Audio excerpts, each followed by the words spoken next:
Welcome to Podcast Radio and Stuff. Igama lami nguNtokozo Chapha. We are back with a beautiful bang. We always come with beautiful bangers, and namhlanje we've got another beautiful banger.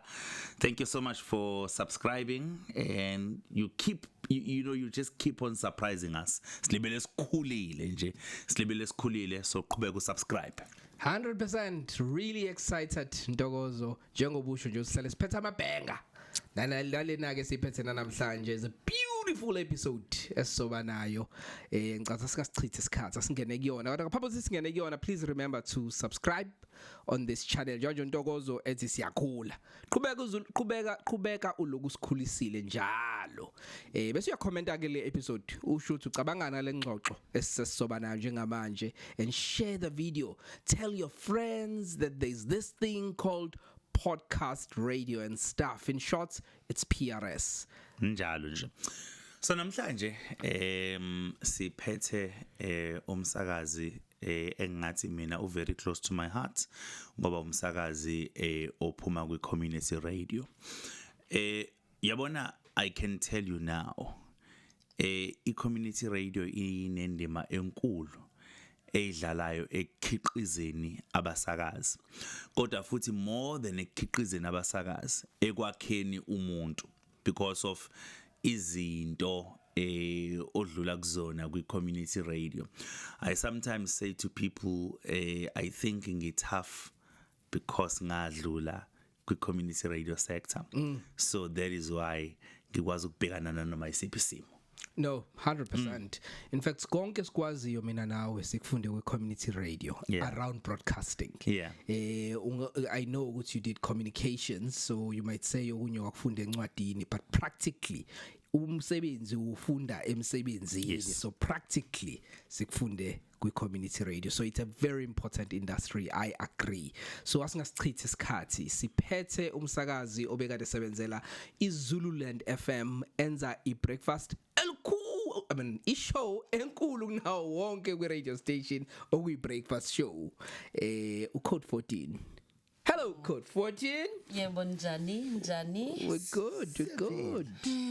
Siyakwamukela. Nami ngiyabonga nje ungamukela ehlelo lokukangaka.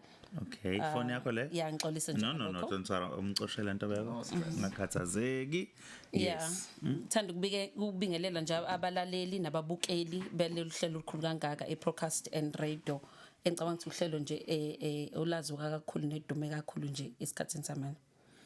Siyabonga kakhulu, siyaku welcome ke. Siyajabula ukuthi sibe nawe.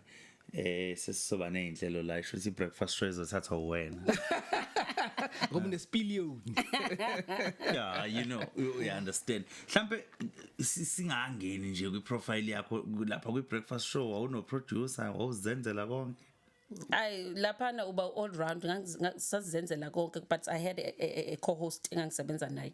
Siyalupheka. Sizonika wena ethi breakfast show. Yeah. Code 14 uma wathi mangabe nje ekuletha la emhlabeni wakwetha liphi igama ngaphambi ukuthi wena uyibize ngoCode 14 bathi Nothile wakaZulu. Oh okay make yeah oh okay uCode 14 uqhamuka kanjani? uCode 14 uqhamuka ngokuthi uyabona ukuthi ngondlekile yabo so mangondlekile uthothi insizwa mangihambela nje ziyashela ududla usidudla ngangayithanda lento kasidudla ngathi no ayingiphathi nje kahle ukuthi umuntu uzothi isidudla ngathi ngithi let me come up with something engizoyithanda eyumina ngoba ukuba isidudla kuyimina vele so into engeke ngishintshe ngathi no awuthi lento ngithi ukuyipolisha kancane kube yinto ezothandwa yimina ngase qhamuka kanjalo ke igama leCode 14 masazi ke iCode 14 heavy motor vehicle imoto enkulu kunazo zonke so yeah. Oh wow, okay. I love it. Yeah. Iwinter iyasondela kusho uma uyinsizwe ethanda idudla makhona sibona ukuthi uthanda Code 14. Code 14. So ngiyezwa ke la ukuthi unothile Zulu ekhaya ikuphi? Ekhaya Soluntu olumahle kwaqhikaza usigodi ukhalweni kwelabantwana nami ngumntwana ngokwami. We are surrounded by greatness here Ntokozo. royalty Royalties in the house. royalties in the house umntwana. Yeah, no, okay. No, ukuthi bengazi ukuthi vele umuntu nje mawuthi wakwaZulu futhi nje bethi kade esebenza ngala kwiZululand FM. Hayi, igazi lasemkhosini lisuke likuyena. Hayi noma kanjani. Umsakazo ungena kanjani emsakazweni? Hey mangixoxela istory nje ehlekisayo ngangise-res because bengifunda la e-UKZN ningixolele bakwethu nginokulukhuza kancane bengifunda la e-UKZN so there was a competition eyenziwe uMalcolm X ku Instagram. Okay. So mayenza competition ethi umuntu ozosakaza umuntu ozosakaza for 2 minutes emenshine negama lakhe kwakuyinto ekanjalo nje between those lines and then vele nami nganginalo ukuthanda lo radio ngoba umuntu ukhule vele ku radio kuyinto akayilalelayo so ngayingenela ke lo competition ngayenza lo video ngamthega nani kodwa akaze ngize ngiwin akaze ngize ngiwine but lakhulu uthando mangithi ngayiposta le video ku Instagram ngabona abantu lokhu beyilike abeyithanda bethi hayibo ngayiposta ku WhatsApp ngabona ama reactions abantu ngayiposta ku Facebook ngabona ama reactions abantu then uthando ke laqala lapho ngilokhu nje mokuthothi mangisendlini ekhaya ngidlala iredio nginciphise yabo kwakhula nje sekukhula nje kanjani. Wow. So usamncane nje usasesikoleni wongakaze uyicabanga iradio ngabe nginamanga tertiary ngabe nginamanga kodwa bengihlezi ngumntwana like ophaphile umntwana uthanda kuma phambi kwabantu nonjanja but ngangazi ukuthi kahle yini uNkulunkulu like angidalele yona ukuthi ngibe yona until kule competition kaMalcolm X and then ke kwaqala lapho ukuthando le radio. Okay, wagcina ungene kanjani kokuqala nje ukuthola ithuba lokuthi ube semsakazweni? Mhlazana ngiqala ngangena kwenye i-online radio eyaziwa nge-Best Radio ekhona eOlundi ngahamba ngama auditions ngafika impela nje futhi hawu ngawasha ama auditions bangithatha and then saqala from then ake. Okay. Kwenza lo phohlelo lapha kwi online radio. I did 12 to 3 khona. 12 to 3. Okay, angaze ngibe exposed kwi online radio setup. Angaze nje ngisebenze kuyona so i-Best Radio leyo osebenza kuyona iyayitholakala 24/7 noma iyayitholakala ngezikhathi ezithile emva kwaloko mhlawumbe kudlala umusic kuphela isebenza kanjani? Yeah, u24/7 so kwakunomsakazi ongenayo njenge FM radio kunomsakazi ongena i-breakfast 9 to 12 so yayine full schedule. Yayine full schedule, yes. Okay, all right. So ngoba wena you have been exposed to online radio, how did you feel in our audience? Yes, inayo kakhulu. Okay. Kakhulu nje people are online isikhathini samanje yonke into isisebenza online in audience. Nani measurisha kanjani? Sasimeasurisha by ipage lethu phinde simeasurishe kune stream abantu abastreama khona online ukuze bekwazi ukuyilalela noma ngabe bekuphi babe streama futhi abantu. Okay. And then ikhona ama opportunities of interacta nabo abantu kubona ukuthi okay nabo abantu abalaleli ngikwazi ukuthi mhlambe angithe kwi normal radio sizofona sizosenda ama VN njalo. Thina ke sasiphinde sibe live futhi on Facebook epage lethu so we get comments lapho phinde futhi shi number befone sasenza nje kanjalo. All right. Okay, and then we Zululand FM ngena kanjani khona? Hey. Oh, bavele ngajulu. Hey. How? Okay. Yabona ke usuqala ke indaba ke manje. Indaba ke sasingena ekujuleni kwayo indaba ke. Okay. Zululand FM ngangilokhu ngizama nje ungena khona ngoba ngangidinga nami iradio ene frequency futhi iZululand FM ngeke ngize ngidlela umona ebinje idlubhedu ngale maweluthulela bekuyi community radio station ebihamba nje impela kakhulu so ngangihlezi nginesifiso sokungena khona but ngingenawo ama means lokhu ngizama kungalungi kwathi nje ngingekho right umngani wami ekade ngisebenza na kwi online ekade ngisebenza na kwi online wabona bepostile kuZululand bathi bafuna abasakazi angibonanga lo post yabona umngani wami so mayebona wangilokhuzela wangitshela ukuthi into kunento kanje cela ungilethele into zakho because base bengirejecte benganginaki isikhathi esingangase nginalo uthando ngamnikeza idemo yami wangifakela khona hawuna ngebala futhi bangibiza ngangena ke nje kanjalo through umngani. Okay. Usungenile khona kwiZululand waqala ngayi breakfast straight noma khona la waqala khona before ugcina ufike kwi-breakfast? Ngaqala ngayi breakfast straight ukuzwa nje idemo o belalele nje ngisakaza shuthi bangithemba ngalowo ndlela ngoba ngaya nje kwi-breakfast straight. Wenza i-breakfast show throughout your stay? Uke walishintsha uhlelo noma ukazi? Ngangalishintsha uhlelo ngaphinde ngabamba udado ngesabatha. Okay. Usakhumbula mawungalinganisela ukuthi kwakumuphi unyaka ujoyina iZululand? Angisakhumbula. COVID-19 binini? 2020. Qale ngo2020. Beku before after COVID. Angisakhumbula bekwenini before after COVID ukuthi memory yami ayikho right but I can't recall exact. I think it was before it was after COVID. It was after I think it was 2023. Okay. Yeah, to be exact to 2023. Oh, okay. Yeah. All right. So ukufika kwakho ke njoba uyasho ukuthi bekuyiphupho lakho ukuthi ungene kwi radio station ene frequency futhi nami ngiyakunderstanda ngoba uyasakaza kunabantu ofisa abakulalela bangekho exposed kwi online so ukufika kwakho uqala nje ukuza ukuthi okay no bayakuthatha kwiZululand FM wazizwa unjani? Angifuni uqamba manga but ngajabula like ngangijabule ukuthi hayibo le radio and into engijabulisa kakhulu ukuthi iZululand FM iyafika nangasekhaya so nabantu bangasekhaya bazongilalela ukuthi hawu code 14 hawu bevule i-frequency bengilalele so angifuni uqamba manga ngijabule nje into ongayazi.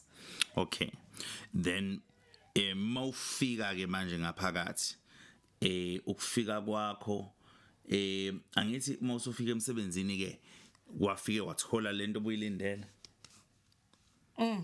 Hayi inkinga ke zaqala lapho ke inkinga zami number 1 nje angitholanga into engangiyilindele nendlela nje izinto ezenzeka ngayo within i-community radio station noma within iZululand ayi kwaba nje into to the extent ukuthi nanamhlanje like kunezinto engakabi bikho right ngazo from i-management from nje nendlela nesimo sokuphila eradweni esangenza ukuthi nje ngicine mhlawumbe nanothando lokusakaza lithi ukwehla kancane.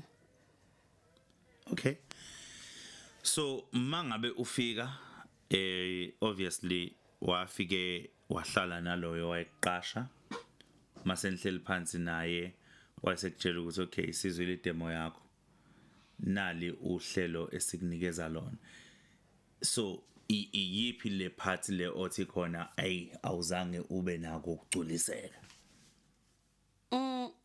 Kuningi nje ngoba uma ungena enkampanini noma ungena endaweni kuba ne training enziwa in as much as ngaba nali talent but kufanele kube khona into engizoyifunda nami kuleso space engisuke ngisona but with the experience yami eseZululand FM akukho mina engakufunda babe thatha nje lokho engifika nakho akukho okunye ukuthi ayilokho kwenziwa kanje lokho kwenziwa kanje ayimsakazi kunokuthi umuntu kwahlahle nje umuntu wayibonela ukuthi okay angenzi kanje angenze kanje ngokulalela mhlawumbe abalaleli nje ba umsakazo. Okay, so mawufika uthe mangabe siqala ukukhuluma ingxoxo nje sesayivula lenkulumo uthe wakade une co-host so mawunikezwe breakfast show umuntu awusebenza naye wayefika kuyona i-breakfast show nanifika kanye noma umuntu owayevele uhlele selijwayele?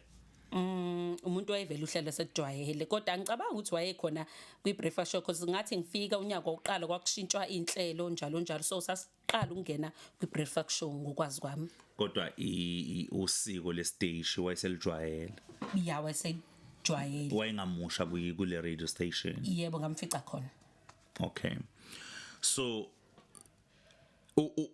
uma wena uyijaja i-breakfast show owayenza nenza kahle noma akwenzekanga ngendlela ofisa ukuthi kungenzeka ngayo senza kahle ngetalent uNkulunkulu asipha lona but with ukusizwa imanagement mhlambe ngeensiza nokunderstand iradio angifuni uqamba manga akukho mina ngizokhulumela mina nje njengocode 14 akukho engakuthola engathi mhlambe ngahamba nakho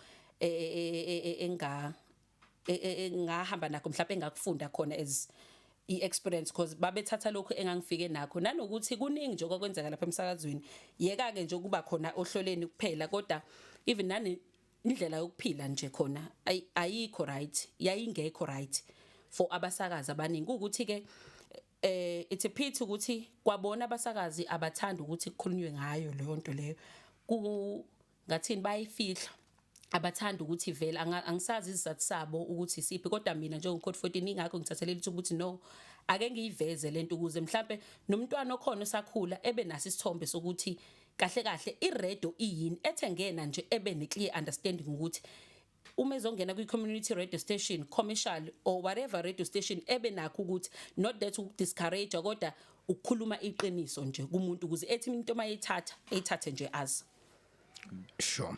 Okay, Code 14. Let's be honest. So you reached out to us, ne? Ngoba laba issues usukumention twice ukuthi kunama issues akhona community radio office ukukhuluma ngawo.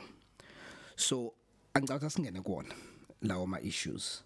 So yini le ebekushisa kangaka ngaphakathi edale ukuthi uthatha ixathu lokuthi uzothinta abafana abawu2 be-podcast uthi ucela ukuza uzokhuluma wazisa umhlaba ngomzima odlule kubona kwe-community radio ayi umbuzo wakho ngaze ngawuthanda kakhulu nganqonto kodwa ke nibeke no Mr Stefanyana lana ukuze umuntu ezokwazi ukubhobhoza nje kahle ekhiphe zonke nje indaba itip lesinika yona no ngempela ngoba ngizokhipha indaba nje manje so no itip lekumele silungise lento le manje ibe khona ayikho lapha emotweni yaba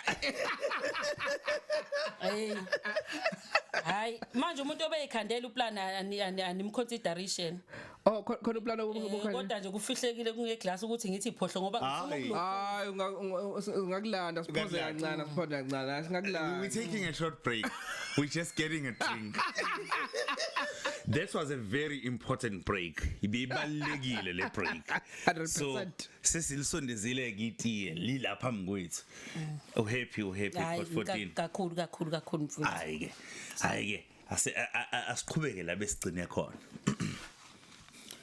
umbuzo kombe ubutheni umbuzo uthi ubuphi umzima obudlule kubona kwe-community radio station obukushise to a point yokuthi you wanted to reach out to a podcast and say you're going to come and share your experience yabona Ntokozo noNtobeko bafethu into engayiqinisekisa ukuthi wonke umuntu mayivula ibusiness usuke une plan number 1 ukuthi kuze kube namhlanje anganoma mhlawumbe uGoogle angusebenzisi kahle noma mhlawumbe imini enginalo ulwazi ophelele mhlawumbe nami ngizohamba ngigcine ngifunda number 1 i community radio station ifola under kuyiphi lokhuzana is a non NPO yeah NPO okay NPO kodwa nakhona kuba nohlelo osuke lukhona ukuthi abantu abazobe bekulekelela ku-NPO bekwazi ukuthola insipho yes so ama challenges ke mina engabhekana nawo njengocode 14 ngifika kwi-community radio number 1 indlela nje yokuhlala sasihlala nje laphana kabuhlungu okay sas-understanda ngoba sasinothando lento uma umsakazi noma uliciko usukuyithanda icraft regardless ukuthi mhlawumbe iziphi ama challenges usukubhekana nawo ngaleso sikhathi kodwa thothi silala phansi masilala phansi silala ezipontshini number 1 number 2 ukudla akuprovide ukudla ayikho imali esitholayo umzali wena wazi ukuthi uphumile kuze kuthiwa uyasebenza kuze kuthiwa uyasebenza kanti ayikho into oyisebenzayo awutholi imali awutholi lutho yonke into efana uyiphantele from insipho yokugeza from ukudla ufana ukudla ukuze ukwazi ukuqhubeka nokuthi usebenze sasingabhekelelwa nje ezintweni kanjalo elokhuzaneni eZululand FM. Okay. For context uma ngabe uthi indawo yokulala nangalala endaweni right isiteshi sasin provider ngendawo yokulala kokunezindlu zokulala noma nanilala e-studio kwenzeka kwakusebenza kanjani? Sahlala khona ngaphakathi emsakazweni kodwa thina sasilala egarage yazi kodwa uNkulunkulu wami lento nje ngithi mangicabanga vele ubuhlungu kodwa ke ngoba ngothando sasilala egarage silala ezibhontshini sasingenankinga ke nalokho ke kodwa even ngisho ukuprovider nespontshi fanele usilande ekhaya akukho thina umphathi wayisiprovider ngakho uthi hawu nakho ngani zami ngoba siyaphusha la mhlambe nencazelo ukuthi bafethu akukho enizokuthola at least uthi uhlala ubuwazi ukuthi awukho ozokuthola ngoba mina ngahlala nje lapha kwathiwa ngiyi-probation after 3 months akhona ama-center engizowathola ngahlala ngaze ngakhohlwa nami ngingatholi lutho lokho shanjwe ngithembisa uma kufanele eholwe kuba nje umhlangano uma kufanele eholwe kuba nomhlangano angaze nahola nakanye ngalithola phela lelo 1000 after 8 months. Okay. After 8 months. So wahola once. Ngahola once after 8 months. If very I'm exact after 8 months ngahola once. Okay. Mina ngifuna ukubuza ke ngesikhathi ufika kwiZululand usuka kwi online radio mawufika kukhona yini isivumelwano sokuqashana owasayina esasinomholo esasikuthembise wona? Waziwabuza enye into akaze sisayine lutho akaze nje beze besayine lutho ngoba ngiyakhumbula ngifika umphathi ngalisha igama lakhe. Yeah, sure.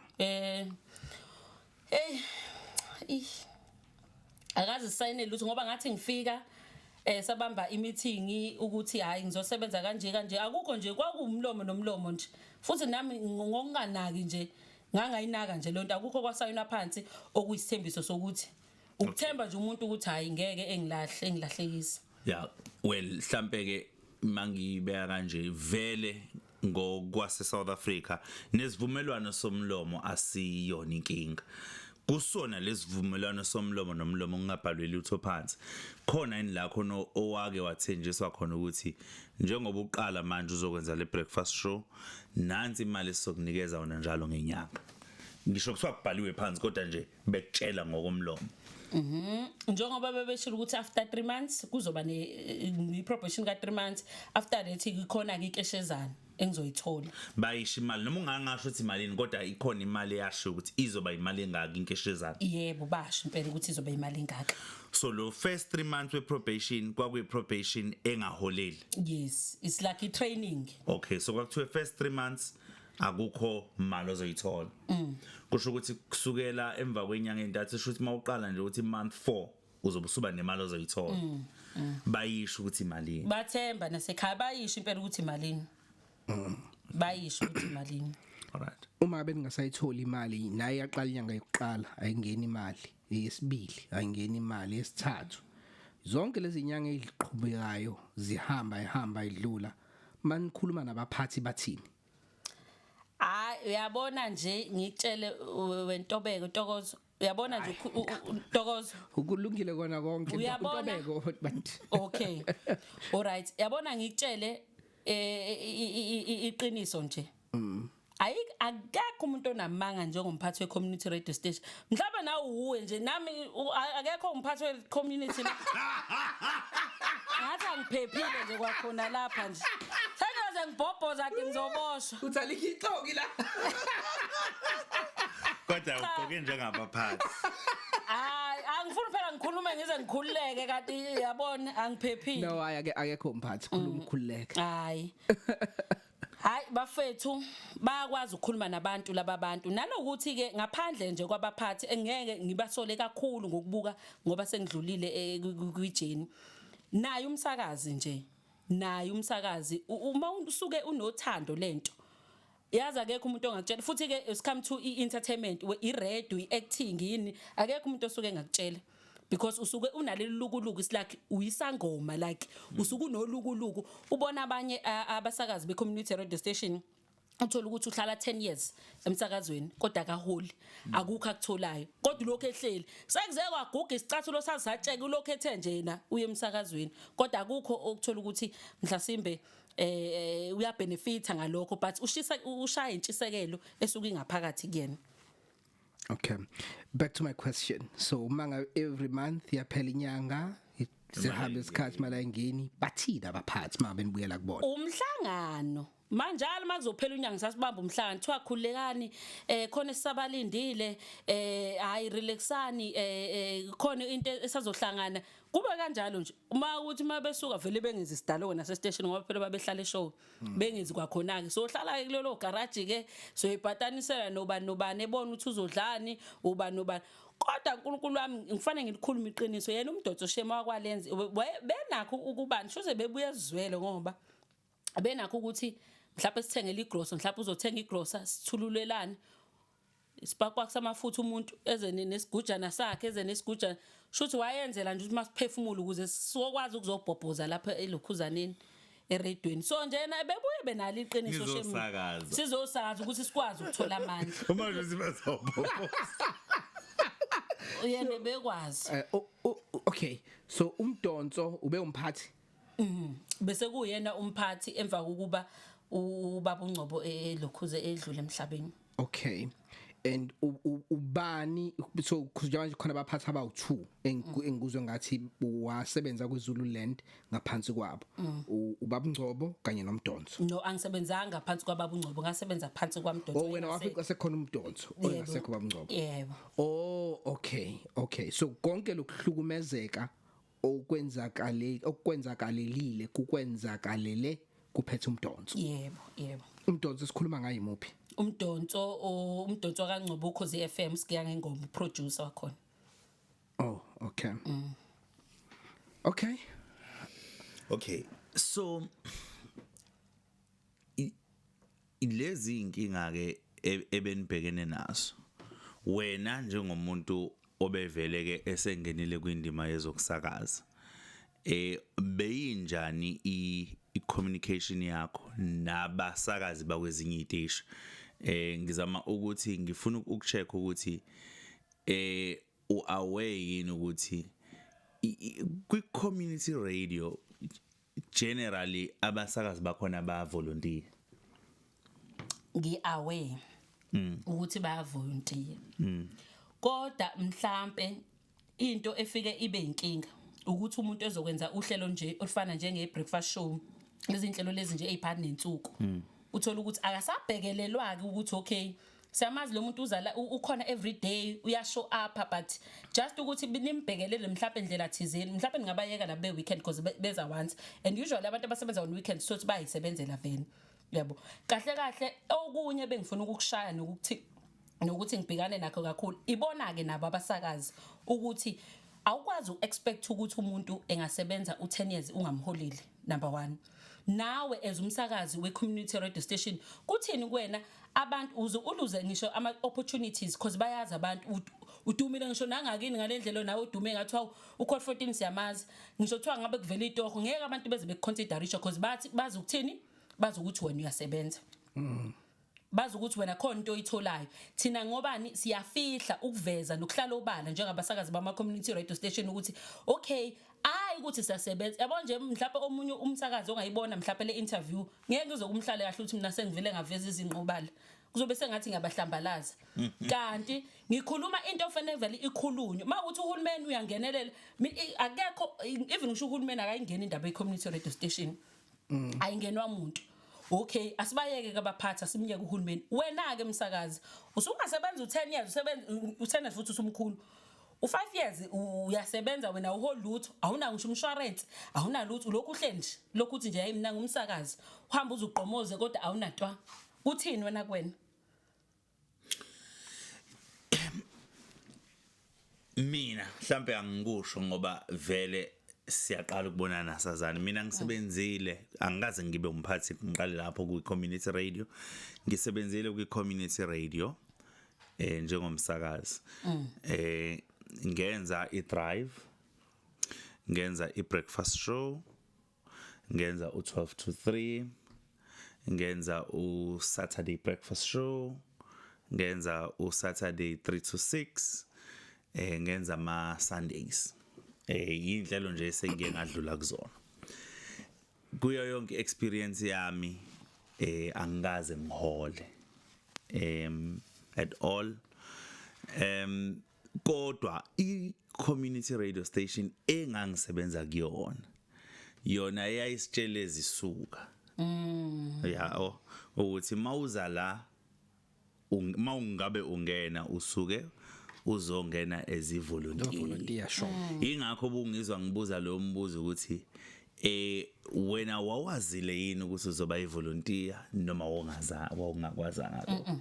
Ngangazanga but njengoba ngisho nje ukuthi kwaba iprobation kuthiwa ngizoba kwi-probation for 3 months and then after that bese kuba khona inkeshezana nakhona ngingayona imali etheni but ngenxa yothando le craft ngangena inkinga nakho kodwa nalokho uma ngingasakutholi ngoba ngiyakhumbula nje kwaze kwaba nehlelo lokuthi okay basakazi siyabona ukuthi nathi sesiyikhale sesithi hayibo nakho phela unyaka kuphela singatholi lutho kwasekuthiwa tholani iponsa ke ukuze nikwazi ukuthi nikwazi ukuthi nani nithola inkeshezana sithola iponsa abaphathi beyithatha imali bengasinikezi ila impela into ukuthela yaqala khona ngathi hayi cha ngeke bafethu ngeke abanye basakazi babe understand lokho ngiyakhumbula nje there was this one time ngithola isponsor sayifaka imali sponsor ngadila naso and mina nginakekela isponsor yonke into ukuthi masifikile imina ngisinterviewer imina ngenza show ukuthi siyangena ohlelweni ngaso sonke isikhathi kodwa mase kuza kuma payment umphathi wayithatha imali. How do you know ukuthi isponsor sayifaka imali? Because i-proof of payment yayisend wayisendela wena ngoba umphathi ngamtshela ukuthi ngithola isponsor kanje and then wasethi okay ngicela umnikeze i-business account yakhona kwiZoland FM ngamnikeza isponsor sayifaka imali kodwa lutho kodwa kube kwazeka ukuthi akaze vele ngize nje ngithole lutho. Uthini umphathi mangabe usuyibuza imali ngoba phela ikhona agreement yokuthi mangileze sponsor what was supposed to be your share? It was 50%. 50%. Yes. Okay. So uthini ke mawusubuza ukuthi imali engangithenjiswe yona sengimlethile umuntu ipishe yami. Ucanza ukuyadlala la. Ushawa ngento kuthiwa hayibo ngisasebhizi mana ngibhizi mani ngiyakuzwa call 14 uvala ifoni. Uthi uyalibamba ifoni kuthiwa hayi khuleka siyaza lapho sinyuka indundulu kuvala ifoni. Lokhu umlandelile umuntu umlandeli ngemali yakho njalo nawe uyisebenze kanzima and usebenzela yena ukuthi naye kwazi ukuthola imali. So nje kuningi. No ukukhuluma iqiniso uma noma ikuphi ngisho kuthiwa khona emsakazweni uma kube nesivumelwano sokuthi uma ulethe ibusiness elingaka kubizwa ukuthi commission structure uzothola ipercentage engaka kuyiphutha mangabe usulilethile ibusiness ungasayitholi commission.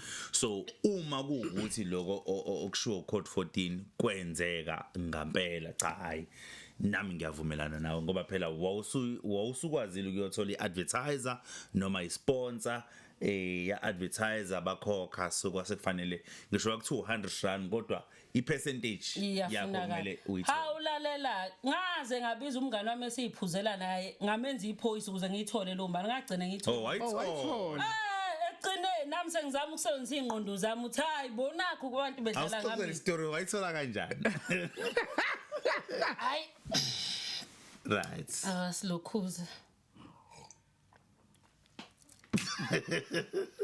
Shothi ngahlala ngacabanga wena bhuti ukuthi hawo. Lo muntu waganga ngami kangaka ngempela nami sengicabanga ukuthi hayi isiteshi vele sasemeni mode ngathi mina no. Ngathi 1+ bamphoyisa sasemeni mode sasihlalela nawo la. Abaxoxelela udaba siyishayela nje iphuzo zethu ngithi bafethu nakho ngigaxele nginenkinga so. Hayi nokuthi asise station. Sasihlalele nje kanje. Wathi wangitshela ngezinto small claim nani court bani. wathi hawu unenkinga kanje ngathi mina yebo wathi ayikhuleka ngiyazi lonto angikho phela lapho kuyilokhuzane kuleso umnyango loyo kodwa ngoba umthetho ngiyawazi ngizoshaya ngamnikeza inamba yakhe wamfonela amtshela ngino code 14 kanje uthi wena unemali yakhe so akatatazelanga wathi wena kodwa bakithi labo sihlala nabangami sayimothoza nami sengizwa yini ukuthukuthela ukuthi hayi bafethu ngeke lo muntu usedlale nami isikhathi eside hayi watatazelwa wabe ifone ishayela kumina washo ukuthi hawu code 14 usungazi ungibophe usungazi ungibophe ngithi kodwa nkulunkulu wathi hayi mana kancane hawu usungazi wenza into ebuhlungu kanje zayingena izumbulu zami. Okay, so I think one of our challenges esihlale kakhulu kuona ilawa emali and kwi community radio ayaziwa lawa ama challenges and are common and almost kuona wonke ama radio stations angisho ukuthi ku right kodwa kuyafana endaweni eziningi. What else eshisa code 14 to a point yokuthi reach out kuthina ukuthi uzokhuluma nathi?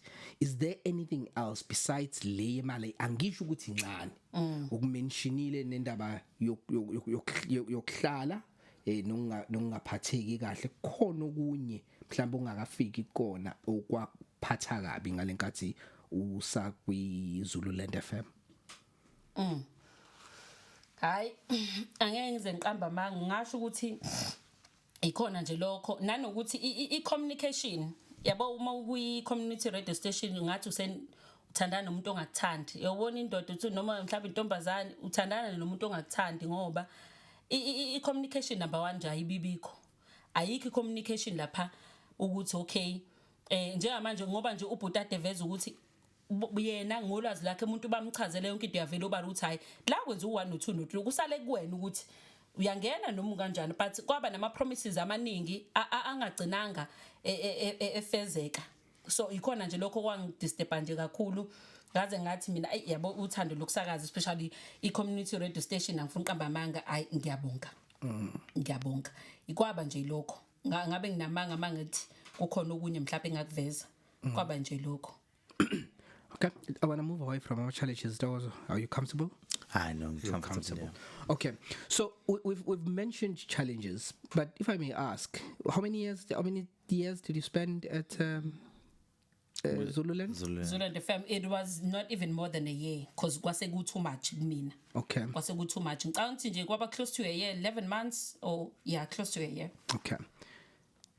Is there anything that you learned there? I know ukuthi uthe ayikho into mayifundiswa ngaphathi ongathi yonto wayifunda ayikho ukuthi wayifunda khona lapha kubaphathi rather, but is there anything that you learned from that experience yokuba kwi Zululand FM?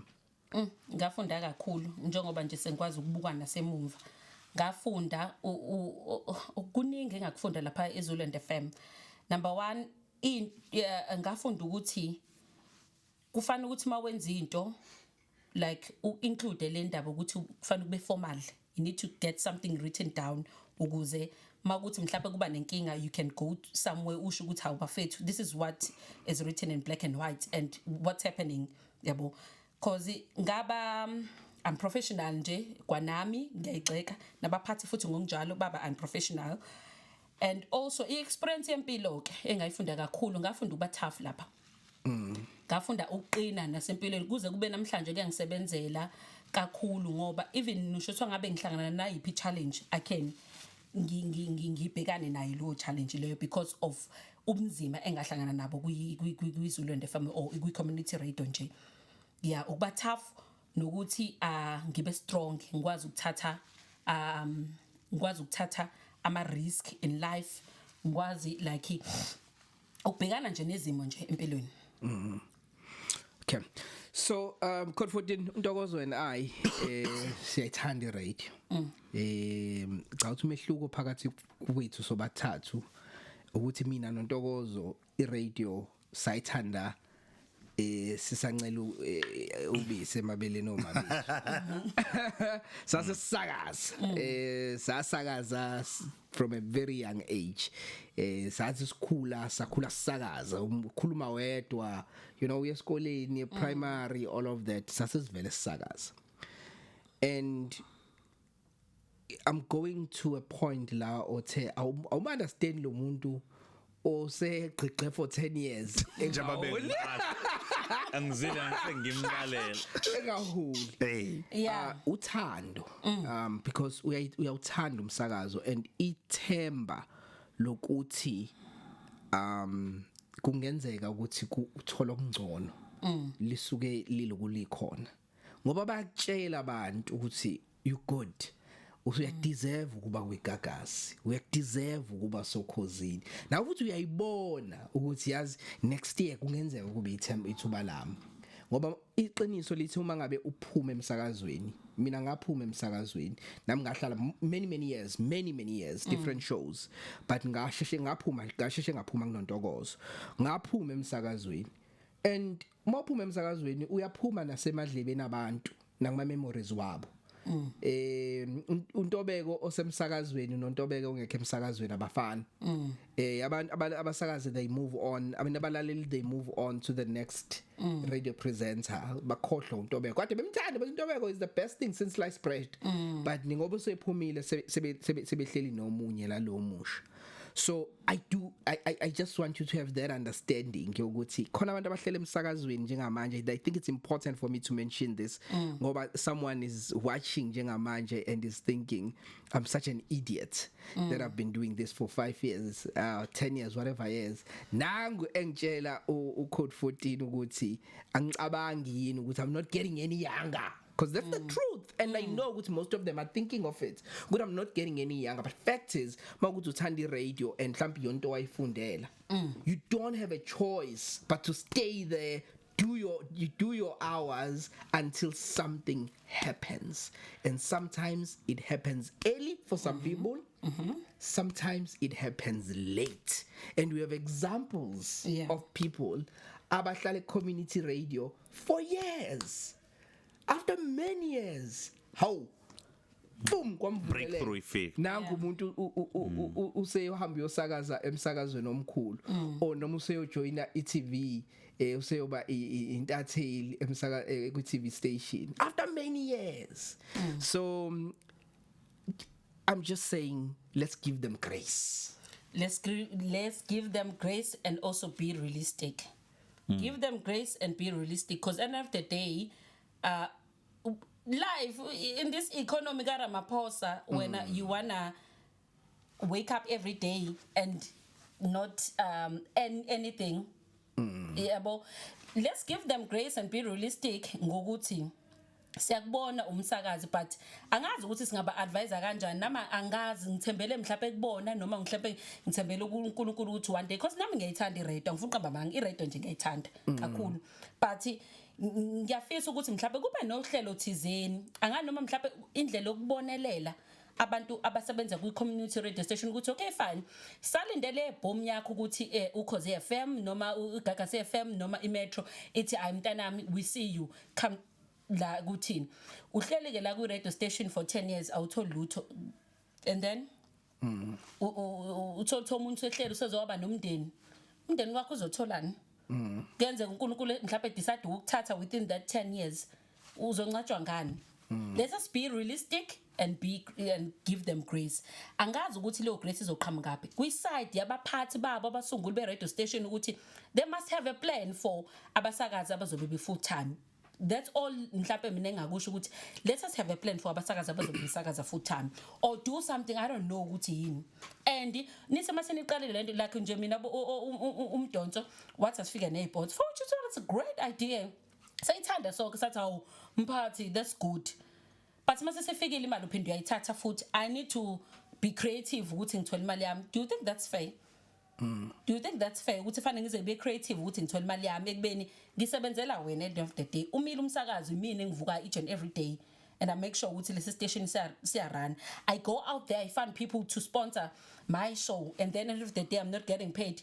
Uyabona ukuthi sesilwa ke manje asazi noma silwa isimo sokunderstand ukuthi i-community radio station i-non-profit organization noma umphathi nje oyiqini yabo ukuthi asakwazi nokuhlukanisa nathi ukuthi which one is this one. Yeah, I get you.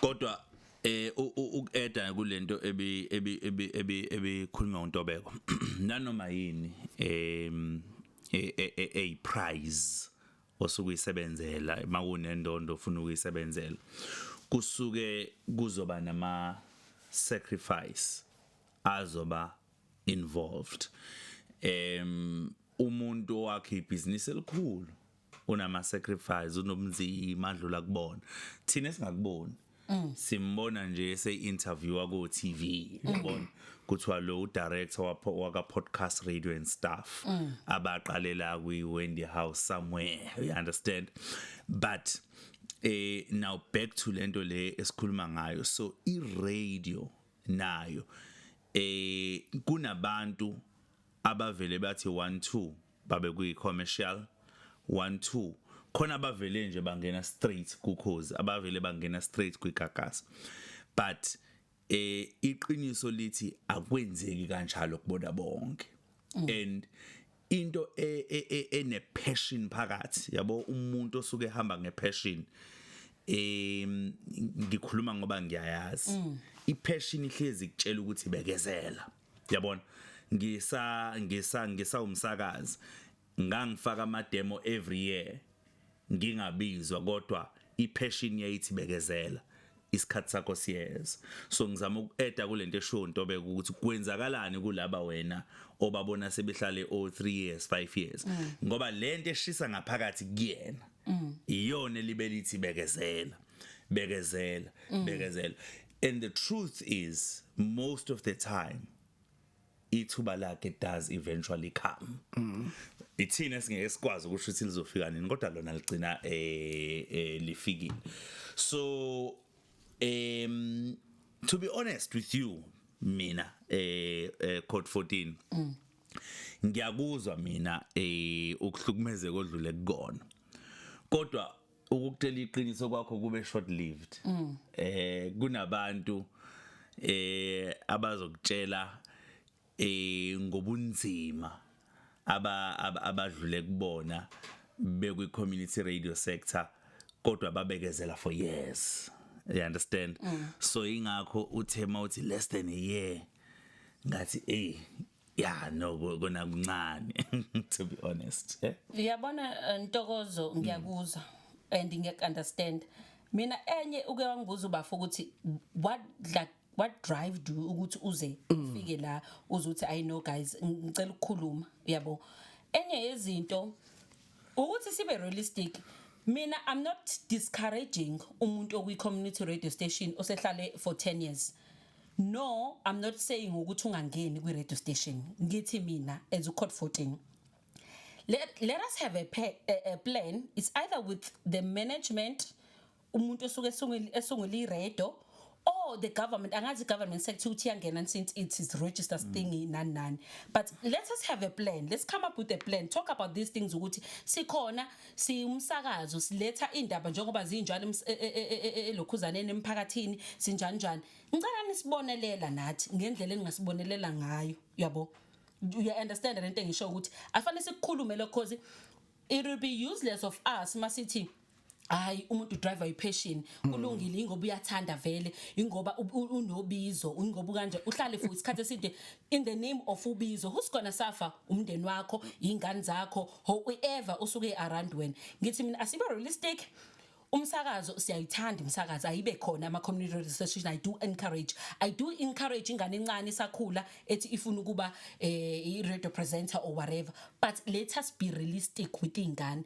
Yazi uyakhumbula uke wangivezela ukuthi mina inkinga yami ukubona mhlawumbe I have this anger issues is because abaphathi bamagazange bebe neqiniso nami ukuthi bengitshela ukuthi no ayikho into ozoyithola mhlawumbe kube bangitshela lapho ngizothi okay fine ngiyithanda lelo mhlawumbe ngihlale lo 3 months ngithole lo experience ngihambe, but ngaqhubeka ngahlala leso sikhashana but ngasheshe ngarealize ngathi mina no akusiyindlela yokuphila le. Ngiyabelievela ukuthi one day mhlawumbe kuyovela ukuthi hayi nathi indlela yokuphila for ama community radio station right, because I believe in healthy environment ukuthi ikhona. It's just that asifuni ukuyisebenzisa le example engivezile kaMdonsi ethi basakazi bami izani nezibhonsa thatha 50% zamzo 50% was healthy but it was very selfish of uMdonsi ukuthi ephinde thathe yonke imali mina ngize ngifune indlela yami. And I think I was the first one, even ngisho ama colleagues amanye ngitshela ukuthi hawu ngeke uyithola umphathi vele yabo. So yiloko mina ngifuna ukuzokulungisa ukuthi makhona indlela yokuphila ukuthi izingane zabantu uma nithi ayilethe izibhonsi zinikezeni phela imali zazo. Okay. All right.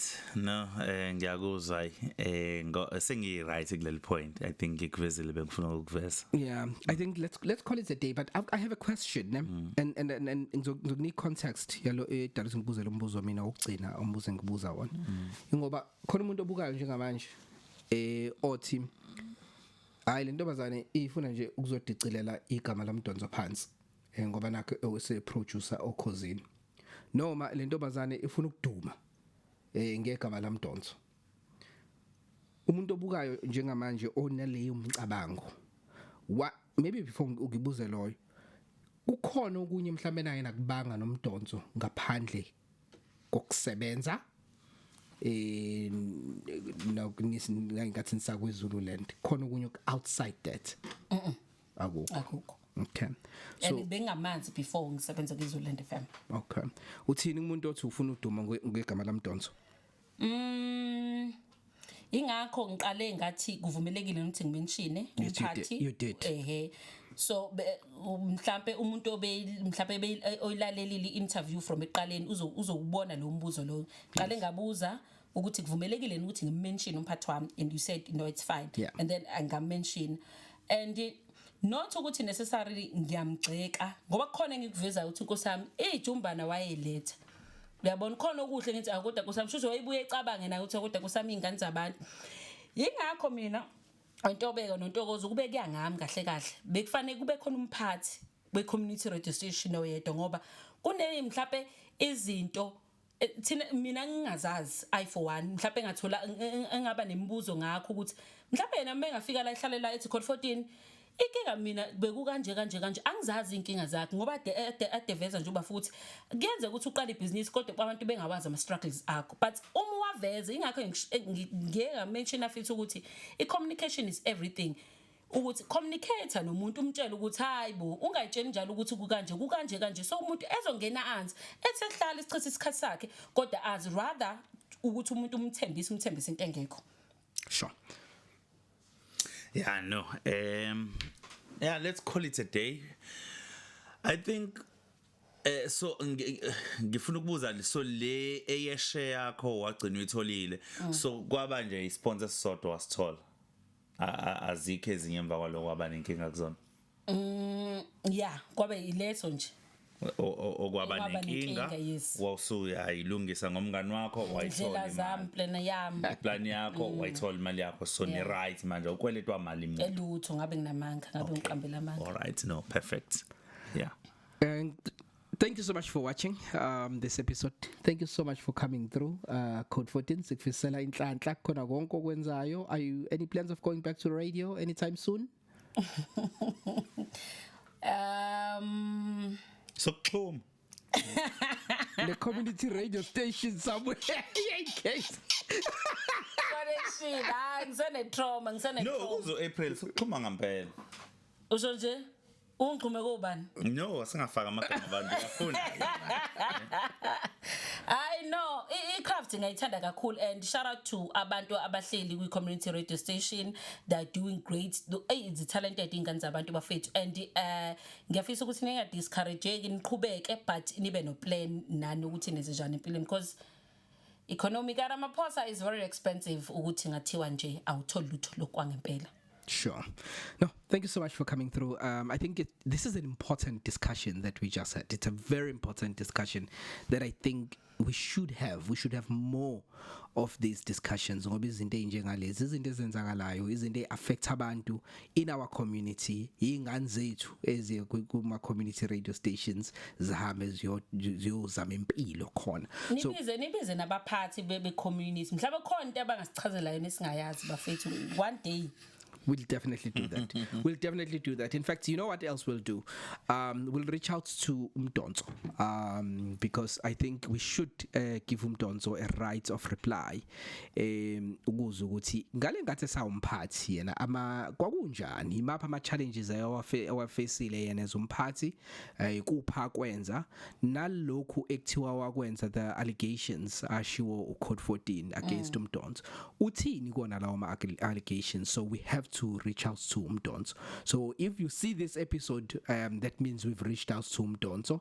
It's either her episode is coming up or she declined to come through. It's one of the two. Which one it is, you don't know. I suppose you'll know in the next coming episodes. Siyabonga. Thank you. Bye-bye.